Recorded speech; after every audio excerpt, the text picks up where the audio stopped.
All right, what is going on, everybody? How is everybody doing today? Welcome back here today to episode 5 now of the Just Ballin' podcast. And today I'm here with my first guest on the podcast, my friend Christian. What's going on? Excited to be on. Thanks for having me. Should be fun.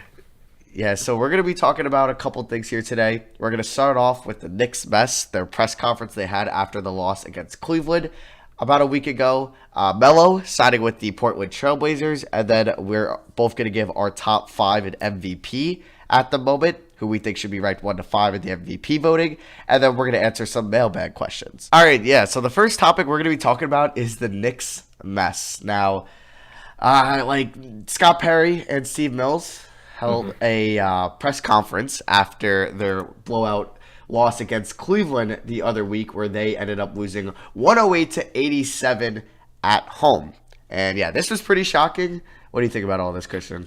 I, as a Knicks fan, it's unbelievable, the stuff that just keeps happening with this team. I think Mills and Perry are fine right now. I think Fizdale's fine. I like Fizdale as a coach, actually. I don't know how you feel about him. And they're just kind of throwing him under the bus as kind of the scapegoat for what is the organization's fault, not really his. It starts with Dolan and the whole mess with him. I don't know about you, but the fact that guys like Marcus Morris are playing big minutes over Knox and Bro, don't even get me started. And Frank, guys like that, before earlier in the season especially, you saw Elfrid Payton was getting big minutes over Frank. That's just something I don't like at all. Yeah, I personally think I think Steve Mills, he's been here way too long. I'm pretty sure he's been here in the Knicks organization for most of the last 15 years. He took a 3-year break, and that was when Mike Woodson was the head coach, and the Knicks had their best season yet. But they were primed for regression with old guys like Marcus Camby. Yeah, it was the oldest roster in the league, right?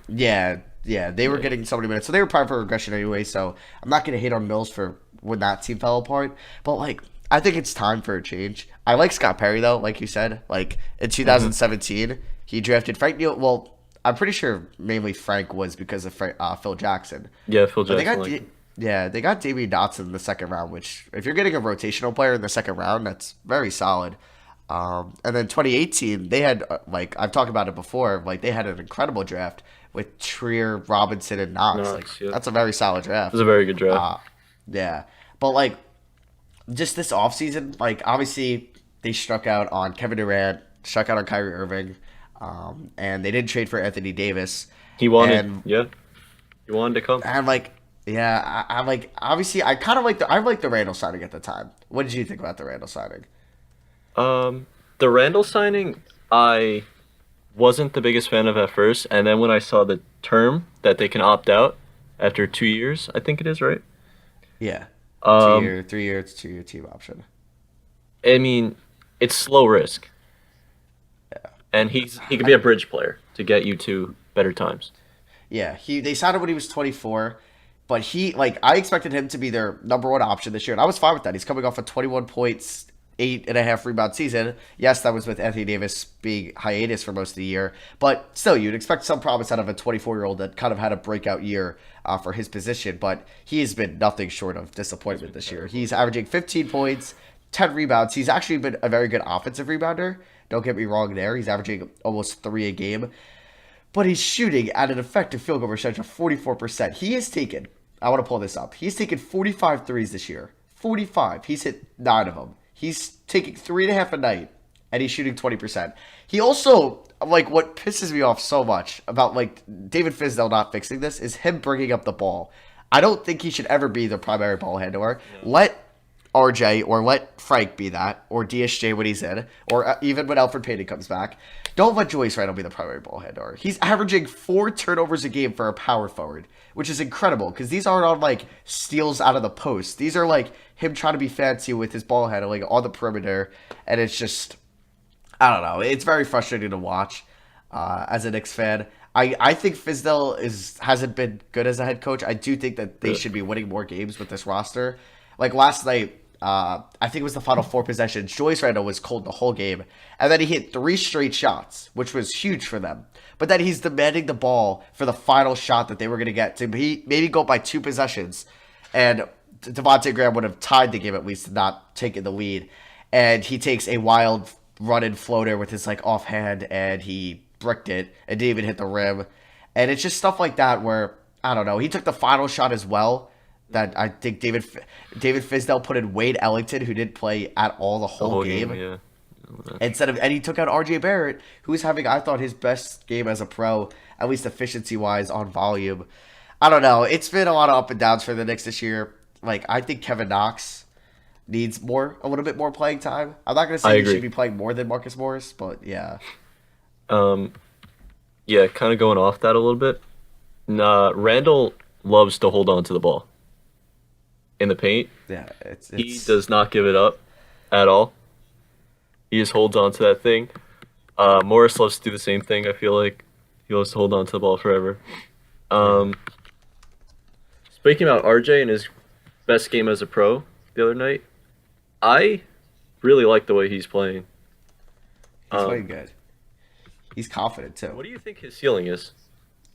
I'm interested. Personally, I don't think he'll ever be like a top 15 player. Yeah, I don't think But I he's a think he superstar, but I think he yeah. could be very. He's not the guy to get you over the edge, but I think he's going to be a really good piece. Yeah, I think he could be a fringe All NBA third team guy. I think he could be a top 25 guy in the NBA, which is perfect. Like that is what you would want out of the third pick in the draft if he wasn't Hmm. like a transcending talent. Yeah, I just think like his free throw percentage has been getting a little bit better over the last couple of games. His efficiency was really, I think, the best of the season last night. He shot 8 for 16 and 2 for 4 from three, and then went 4 for 5 from the line. 22 points, 2 assists, 5 rebounds. He started off, I think, 1 for 6, but he picked it up. But yeah, I think he's just got to use his body more. I wish he got more shot attempts a game. I mean, he's averaging, I would say, a decent amount for a rookie. He's averaging 14 shots a game. Yeah, and yeah, he's playing 34 minutes a night, which is crazy. But I actually I kind of like where his path is right now. I wouldn't really want to change anything. Obviously, you would like the free throw percentage to be a little bit better. But I think this is a fine start to the season for RJ Barrett. I agree with that. I like RJ so far.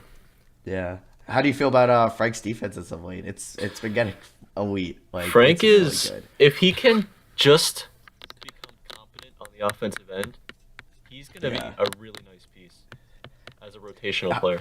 I saw this thing that Mike Breen was talking about last night. His road splits. He's shooting 44% from the field and 57 from three on the road. At home, he's shooting 20% and less than 10% from three. He's shooting 8% from three at home. It's bad. Yeah. I don't get these splits. Maybe he's just like not poised for the garden when he shoots the ball sometimes. I don't know. But you know what? I just think the Knicks need to like this year wasn't going to be good anyway. Like their peak was going to be, I would say, 35 wins, maybe flirt with an 8 seed if the East was that bad. Yeah, I thought But 8 like was if possible. yeah, if they're on path just to be like, let's say they go 24 in 58. I mean that sucks, but hey, that's 7 more wins than last year. Marcus Morris will probably be gone. Wade Ellington will probably be gone. One of Taj Gibson or Taj Bobby Gibson. Portis will probably be gone. You're gonna draft the top guy in the draft, and then you could just build around Shea, who you picked up as option. You're gonna build around Ntilikina and Knox, who you pick up their options. Barrett, Mitchell Robinson, Julius Randle still, if they could fix him. And I don't know. I think a new head coach isn't the worst idea for next year. I just don't know if the Knicks should go for a rookie head coach, like signing somebody That's off what I like was gonna someone's ask. coaching tree, or do they go for like a proven name already? But there's not that many good proven names on the market. There's not a lot Like, of I guys don't out think there right now, yeah. yeah, like do you really want Mark Jackson, Dave Yorger? Do you want what Stan Van Gundy or Jeff Van Gundy? I just don't think. I think Mark They're Jackson not. will get brought up a lot. Yeah, he will. I don't really know too much about him besides like obviously what he did at Golden State. But I heard a lot of mixed feelings about him. But I don't know. I think the Knicks need to just accept where they are for this year. Don't do anything stupid throughout the year. Don't fire anybody throughout the year. Explore the trade market at the deadline. Move possibly Marcus Morris to like Utah or Portland or some team that wants a scoring wing off the bench, or even he could start. He's been actually really efficient this year for what he's been given. And I just think you got to play it by ear, play the young guys, just accept your fate that you're not going to be a good team this year, even though you wanted to be. Just accept it and go from there. Add another pick to this team, have a good young core, and then maybe have a respectable team for 2021 free agency, where you could maybe win. I don't know if you could win. If the Knicks could win 35 plus games next season, I think that'd be respectable enough to maybe go after a free agent in Big guy. the summer. So yeah. That's what we're going to talk about on the Knicks mess. Now we're going to talk about the Carmelo Anthony signing. All right, so now we're going to talk about the Carmelo Anthony signing. Woj broke the news the other night that the Portland Trailblazers were going to make a desperation move and sign Carmelo Anthony. I believe Christian knows more of the details on it. What did you say before? It was partially guaranteed till January what? Yeah, January 7th.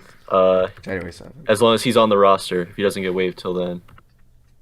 Yeah, so I guess that sparks the question. Do you think he'll be a Portland Trailblazer by the end of April? I would hope so. As a Knicks fan, I really want him to. Yes. I want him to succeed there. I like the fit. I think they need a player like him. I think he helps out. Still think they need to go get a big or two. They're really hurting there. Yeah, Zach Collins out till Yeah. March, and Hassan Whiteside. He's been fine on the offensive end, but his defense has been a little bit shaky, especially in the pick and roll. He's looking like he's just a little bit slower out there, but he's still a good shot blocker.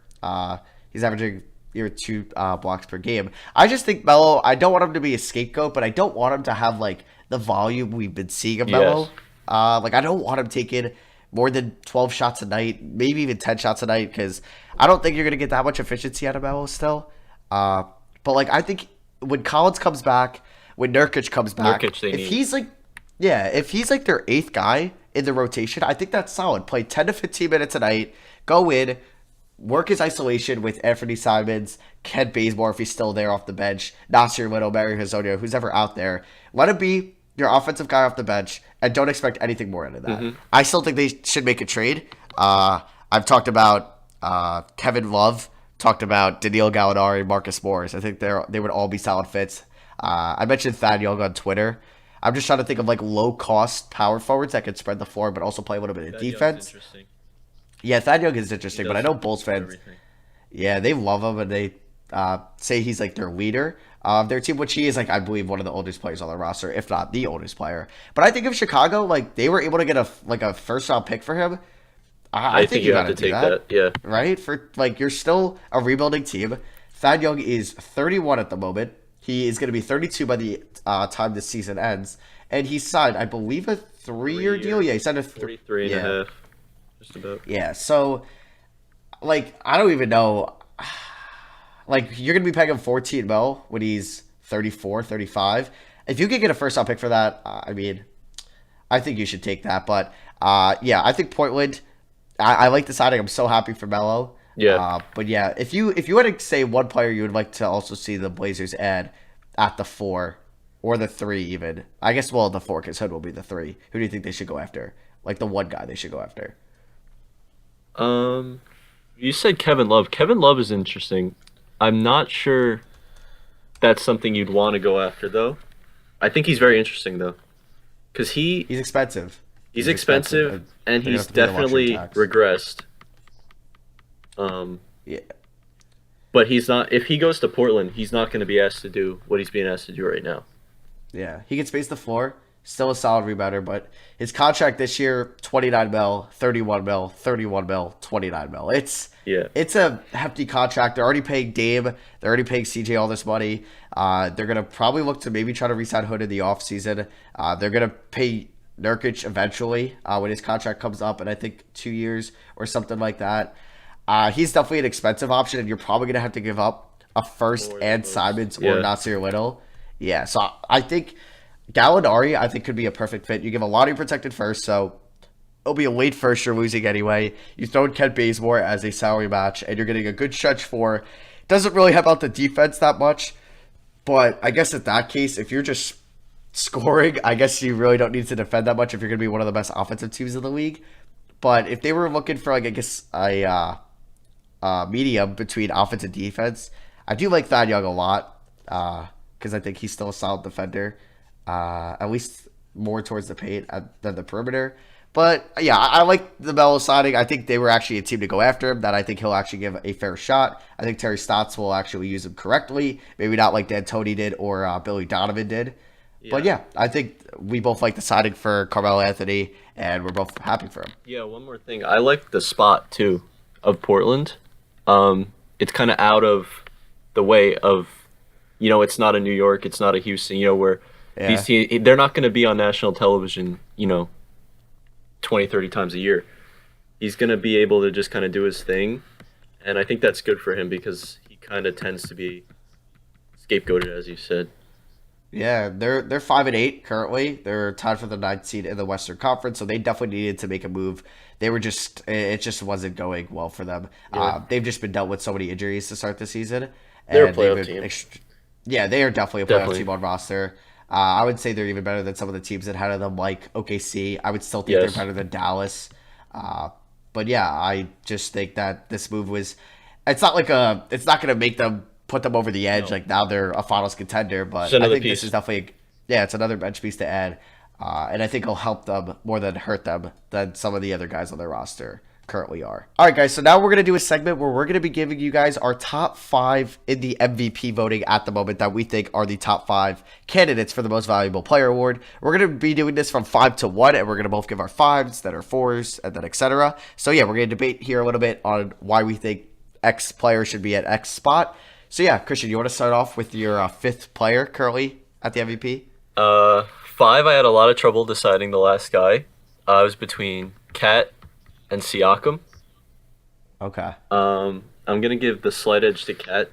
He has been unbelievable so far. Yeah. I mean, I don't know if you watched his game last night, but he No, I actually didn't get to see it. he was going Was off. They He was. think they ended up losing. But he was really good. 27 points, 15 rebounds, 3 of 6 from three. He's been a really good 3-point shooter this Oh year. my, yeah, I was just gonna say 43% from 40 three this year. It's incredible. Over 51% from the field. He's been And great. he's taking 8.5 attempts too from three, which is crazy for a seven, or for a 6'11" center. But yeah, I definitely would put him in consideration. My fifth guy is James Harden actually. Really? So yeah, James Harden. It's hard, but the Rockets they're doing better now. They are currently 10-3, so there's that for them. James Harden started off pretty slow efficiency wise. I wouldn't say he's still being super efficient this year. Like Gotten last better. night, this stat line he had last night is just incredible with Westbrook out. He shot the ball 41 times last night. 41. He was 39% from the field. He went 8 for 22 from three. Like, if I pull up his splits for the season, he's averaging 39 points a game, which 39 is, and a half, yeah. oh my God, 14 and a half free throw attempts. And he's shooting at an effective field goal percentage of 51%, which is about league average. So I'll give him the benefit out of the doubt there. But yeah, the Rockets are 10-3. He's been their best player, obviously, by far. It's James Harden, though. I don't think he will be in the MVP conversation by the end of the year. I just think if he's just going to take this amount of volume, I just don't think he'll be efficient enough to win MVP. But I don't think the Rockets are going to be good enough by the end of the year. I don't think they'll be a top 2 seed in the West, but there's definitely a chance they will be. Where do you think So he yeah, ends up points wise? Like points per I game? don't think 39.5 is sustainable, but I think he'll be more towards his 36 of last year, which is still incredible, averaging Yeah. 36 a night. What impressed me I is s- he got 8 assists a night too, just about. Yeah, like he's still being a facilitator. Obviously, when Yeah. he drives with his left hand, he's Can't really stop good at him. kicking it out to either Daniel House or PJ Tucker, or obviously Eric Gordon. But Eric Gordon's hurt now, and he was struggling. But the lobs to Clint Capella, who's also hurt, so he's gonna actually have to carry here with those guys out. We'll see a little bit of James Harden from last year, but we'll see if Westbrook can even take the load off him because his volume is crazy. He's taking His usage too, 25 yeah. shots a night. Yeah, he's gonna be at the top of usage by the end of the year, which is crazy. I don't know. I think yeah, I have him at 5. It was between him or Siakam, and I went with Harden. So is your 4? Who's your 4? Number 4, I have Luca. Luka. Okay. Luca, I put in there. He has been so good. Talk about, I mean, that trade with the Hawks. I don't think you Yeah. complain if you're either team. That's one of the best trades for both sides we've seen in a while, I think. Both of those guys are like guys you build around. Yeah. And Absolute studs. like Luka's ball vision, I think is like the greatest like I've seen out of a 20-year-old over the last 10 years. Like when he drives, it's like he kicks it out to the guy you don't even expect to be open. Like he'll find Maxi Kleba, DeLon Wright, Tim Hardaway Jr. in the corner on the wing at the box. It's just his vision is incredible. It's Yeah. incredible, and it's only going to get better And as well. Porzingis isn't even playing that great right now. Yeah, no, he's been struggling, Yeah. especially in the post too. They So I keep think posting him once up, he and it's gets not better, working yeah. out. Once he gets better, I think you'll see Yeah. maybe even more of an improvement. I mean, he's Yeah. averaging almost a triple-double so far. Incredible. 20 and a I half think this points, is a rehab. 10.7 rebounds, 9.1 assists. Yeah, I think it's a rehab year too for Kristaps. I didn't expect him to be much this Yes, year. next I think year he's is when you he's judge. Fine. Yeah, definitely. Kind of like Gordon Hayward was too. Yeah, I mean, he was great till he got hurt, yeah. Yeah. So my fourth is actually Cat. I did not expect the Timberwolves to be over 500 13 games in. Obviously, that is a big part of Andrew Wiggins having his best season of his career so far. But yeah, Cat, he's been incredible. Just his 3-point shooting has just been insane. He's taken the next step there. He took 4.5 attempts last year. He's taken almost double that at 8.5 this year. I think that's sustainable. I think that's what he's going to be doing throughout the year. He's still being super efficient on twos. He's shooting 59% from twos this year. He's getting to the line about 7 times a night, shooting 76% there. I think he's been a better defensive player. I still won't say he's been a great defensive player, but I think he's definitely a serviceable to good defensive player. And I think, yeah, he's going to be top 5 in, I think, MVP voting the whole year, or he'll be at least top 7, as long as the Timberwolves are a winning team. Yeah. Towns is, I mean, if you consider where he is now to when he came into the league, I know he was first overall, but he was pretty raw on the offensive end. Now he's developed the 3-point shot we were talking about before, which just adds a whole other dimension to his game. He's really good. Yeah. All right. So 3, I feel like somebody in your top 3 is somebody I left out just because I won't say the reason yet, but who do you have at 3? I have Harden at 3, actually. Oh, okay. Yeah. So you have Harden at 3. Yeah, so I have Why do Harden you a have little Harden higher. over Cat and Luka? I just feel like Harden is. I mean, I watched his game. Who were they playing the other night? It was the Clippers. Yeah. That game was a really good game. He's just incredible. He's on another level. When he's on, he is impossible to stop. When he's consistently hitting that step back 3, there's nothing you can do. He's scored less than 25 points once this season. He scored less than 30 points 3 times. That's it. It's absurd. So my third guy is somebody you mentioned already, and that's Luka Doncic. Yeah. Yeah. So the Mavericks, they're 7-5. With the Warriors obviously not making the playoffs this year, and like the Spurs looking a little shaky through the first couple games. I think that the Mavericks could definitely make the playoffs this year. They're definitely good enough roster. And Luka has just been incredible, passing the ball, shooting the ball. His defense hasn't even been that bad. Yeah, so do you think the Mavs are going to make the playoffs this year? I think they will. I really think they will. Especially, we were talking about Porzingis before. You would think he should get better as the season goes along. I mean, he's averaging, 18 a game right now? Mm-hmm. So he hasn't been that bad. I think he's shooting under 40%. He should get better. There's 7 right now in the West. There's teams behind them, though, that should get... I mean, we were talking about the Trailblazers earlier. Spurs could slip up there a little bit, but I think those are really the only 2 teams that have a shot of moving up. Like Thunder, Grizzlies, I don't expect to be there.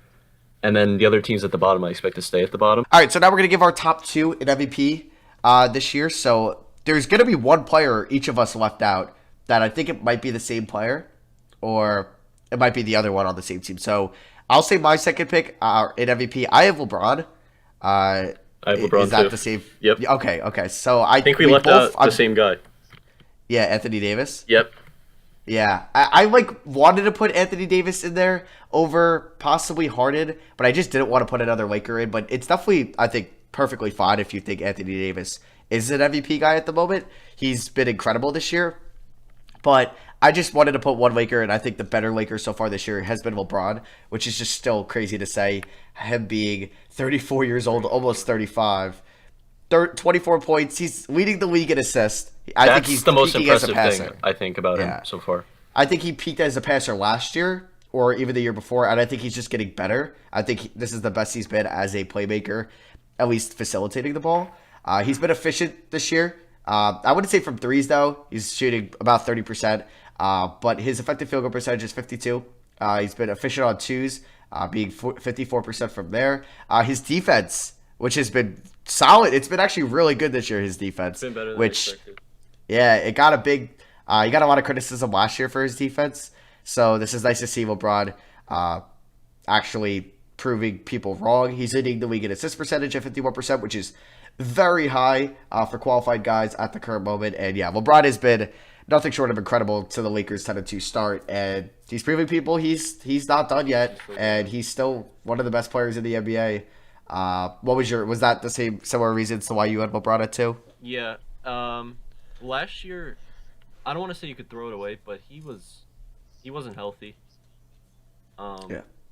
he still had a good year. I mean, he still put up 27.5 points last year. And you were talking about his passing last year and how he was improving as a passer. He averaged 8.3 assists last year. So he was still good when he played, only played 55 games. Um, but this year he's kind of, I don't know how it's possible, but he's kind of taking his game to another level. He's It's been so insane. good. He had that dunk the other night, um, where he dunked over Oh, that. on Bielitsa. Yeah, I mean, Yeah. I don't know how he's still doing it, but he's kind of an exception. Yeah, it's incredible what he's done this year, and I wouldn't even say he's been super efficient, but he's just been about average. I think he'll get better too. You expect him to miss a couple games. He's played all 12 games so far. I Yeah, think he's gonna have some Frank load Vogel should management in there. definitely load management him a Yeah. little bit because you don't want those 35-year-old legs getting tired when he turns 35 at least. So I'm guessing we both have Giannis at number one. Yes, honest. Yeah, so Giannis obviously rating MVP. He's improved again this year. He's averaging 30 points and 14 rebounds. And he's taking 4 threes a night, which you love to see. Yeah, 32% from threes. just scary. It's, bro, and he's like his defense, he's got a 95 defensive rating per 100 possessions, which is amazing. He's averaging, I believe, over a block and a half a game, about a block and a half a game, and Yeah, a block and a steal half. and a half a game. He's just dominant. He's just, I think, this modern version of what we would see like Shaq. I'm not saying he is Shaq, but I'm saying just dominance in the paint. It's incredible. He's leading the leagues in wins over replacement and win shares. Chris Middleton is out too, Yeah, so we're gonna see him get a lot more volume. He's leading the league in PER. It's just when he gets the ball, he gets scored so many ways. And I think something we got to talk about is his passing this year. It's getting even better. up to 6.5 assists. Yeah, he is. He's unlike anything really I think the league's ever seen. Yeah, He's just kind like- of like he is incredible. He came out of nowhere, kind of. I mean, just out of Greece, and now he's averaging over 14 rebounds too. it's So incredible. he- It's incredible. Yeah, and I mean, we got to start talking about him next year with free agency coming up. Because they have a good team in Milwaukee, but they're not the best. Yeah. I don't think they're the best in the East. Obviously, they would have rather, like in hindsight, they would have rather kept Brogdon over Bledsoe. Oh, yeah, he's been kind of bad so far. Yeah. If you had to rank your, let's say, top 5 players in the NBA, is Giannis in there, and where would he rank? Giannis is in there, yes. He's top 3, I think. Top 3, yeah. I honestly think, obviously, I had Steph above him, but we're not going to see a lot of Steph this year. I think after this year, Giannis will be, I think, top 2. Obviously, people are going to forget a little bit about Kevin Durant, and obviously the Curry injury, but how can you not have this man as a top 3 player in the NBA? It's absurd. Actually, Eric Bledsoe hasn't been horrendous this year, but obviously he's 29 going on 30. He's going to be 30 very soon, and he's making similar money to Brogdon, and Brogdon is a lot better of a defender. I won't say because Bledsoe's a good defender, but Brogdon is just as efficient as you can get for what his Especially volume. this It's going to year. go, yeah, it's going to go back down a little bit when Oladipo Oladipo. comes back. I doubt he's going to take 15 shots a game. I can see around 12 to 14 still. But I expect his 3-point shooting to go up because he won't be taking 4.5 attempts a game possibly. But yeah, Giannis, we both have him as our number one MVP at the moment, which would put him as a back-to-back MVP winner, which would probably cement him as a Hall of Famer already. All right, guys, so me and Christian are going to answer 5 mailbag questions that I asked you guys on my YouTube community tab. I just said respond to this with an NBA-related question if you want to be featured on this week's Just Baller mailbag. So the first one is going to come from, I'm just going to erase that. I brain farted there. All right, let me redo that. All right, guys, so now me and Christian are going to answer 5 mailbag questions I asked from you guys on my YouTube community tab, where I said respond to this with an NBA-related question if you want to be featured on this week's Just Ball mailbag. So the first one comes from Eli Hopkins, and he goes, are the Miami Heat a threat in the East? Christian, what do you think? I like the Heat's roster. Yeah. Jimmy Butler, when he signed there, I didn't know how to feel about it. But the way he's kind of, I mean, he's scoring, but he's like been a little bit of a facilitator as well, more than I think we're used to seeing. Like he's been really good. He was out at the beginning of the year, and they were still playing well without him. But now since he's come back, they've continued to play well. Are they 8-3 or 9-3? They are 9-3. 9-3. Yes, they're second in the East. Yeah, he's coming off a 13 assist game, Jimmy Butler. He averages 3.5 a game for his career. He's got 7.2 so far this year. I think also Kendrick Nunn has been incredible, yeah. A very big surprise this year. He was obviously their high volume scorer before Butler came back. And then once Butler came back, he had a little bit of a stretch where he scored 5, 11, 11, 10. But his last 2 games have been very good. 20, 23, 22 on very solid efficiency, especially in the last 2 games. 10 for 16 from the field, 3 for 6 on 3, and then 10 for 19 from the field, 2 for 7 from 3. He's had 8 assists a game. He's had 5 assists a game. So Kendrick Nunn is also a good facilitator. I think him, Winslow, Butler, Dragic has been playing, I think, a very solid bench role for them this year. Damn. And I think that they could be a threat in the Eastern Conference. I'm not going to say that they're a top 3 team because I definitely like Boston, Milwaukee, and still Philly over them. I still think I like Indiana when healthy over them. And I think I like Toronto still over them. But I wouldn't be surprised if they could beat the Pacers in a 7-game series, or even Toronto, or maybe even Philly or Boston. But yeah, I think the Heat, they have one of the best coaches in the NBA. I don't think they'll make a move throughout the year. I think they're going to keep the roster pretty much the same. So yeah, I think we both think that the Heat are still a threat in the East. The next question is going to come from Cesar Gutierrez. He goes, will Chris Paul get traded before the deadline? My answer is no. What do you think? I think they would like to. Yeah. I don't think they're going to be able to, though, with that contract. Yeah, that's the issue. It's going to be hard to match salaries with that. He's making a ridiculous amount of money for the remainder of his contract. 40 mil, right? 41 mil, and then 44 mil. I believe that will be a player option, if I'm not mistaken. Or maybe that is actually fully guaranteed.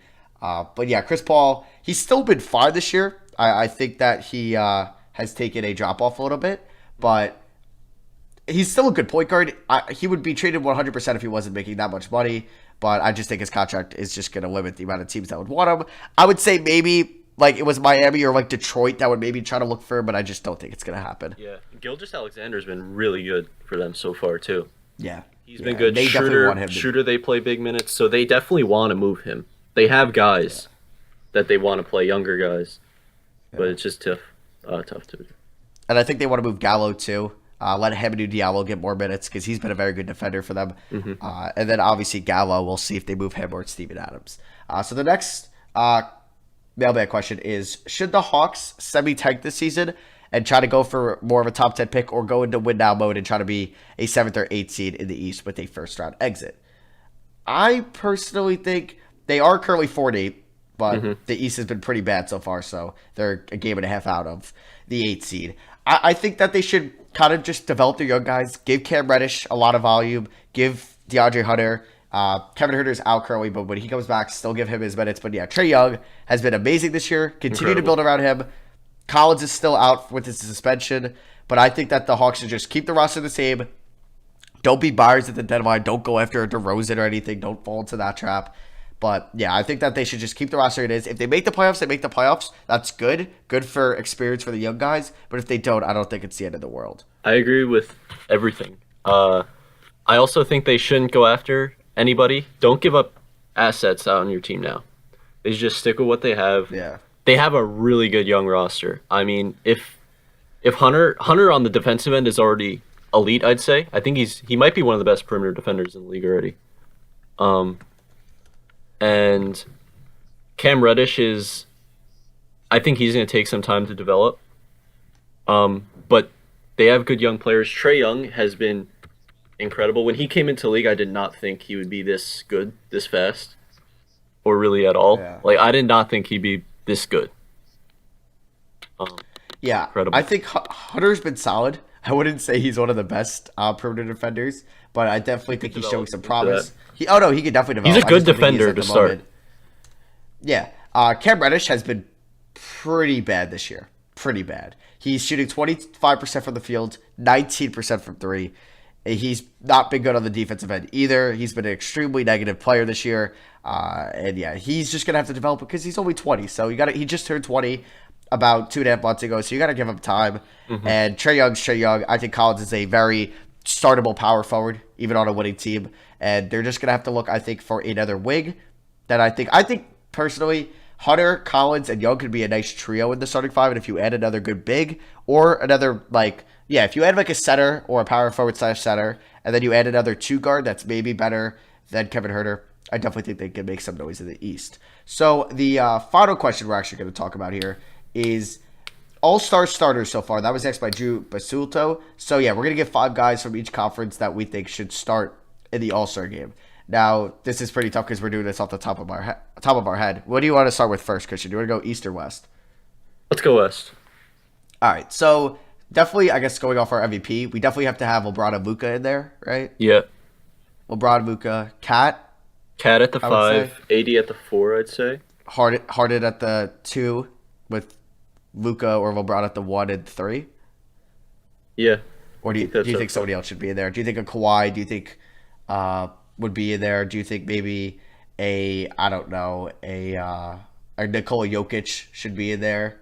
Or do you think that's pretty good? Or actually, also, Damian Lillard has been good. It'd be very tough to leave Damian Lillard out. He's averaging 30 points a game this year, shooting 36% from 3.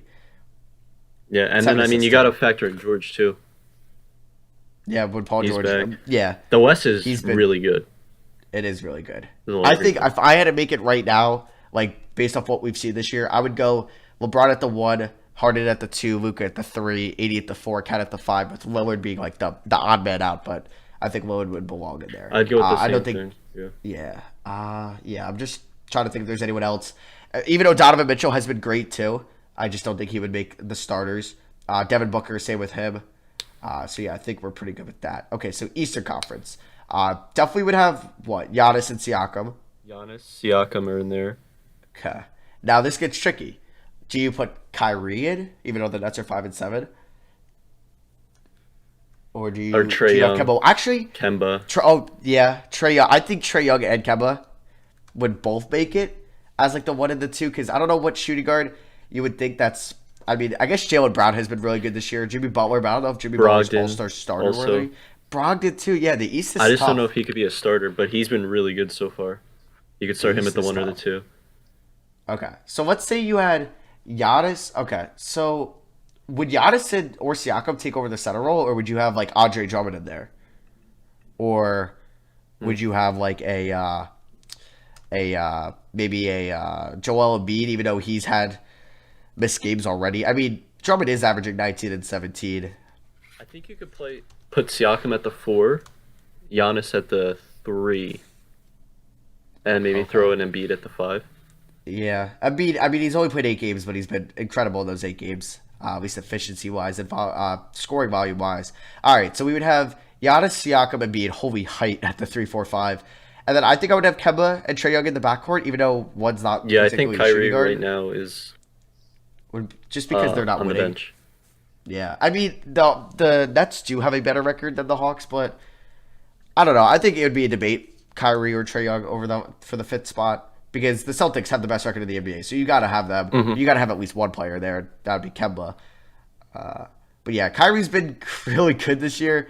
I think it'd be a good debate either way for Kyrie or Trae Young. All right, so that's going to wrap out episode 5 of the Just Bald podcast. I hope you guys did enjoy. This was the first one with a guest. Thank you for coming on, Christian. I really appreciate it. Yeah, it's definitely fun to talk with somebody rather than talking to myself. Let me know on YouTube in the comments if you guys liked having a guest on the podcast or on maybe Apple Pod with a review. But yeah, if you're listening on Spotify, Apple Podcasts, or YouTube, I appreciate it. Thank you all for listening, and I hope you guys have a fantastic day.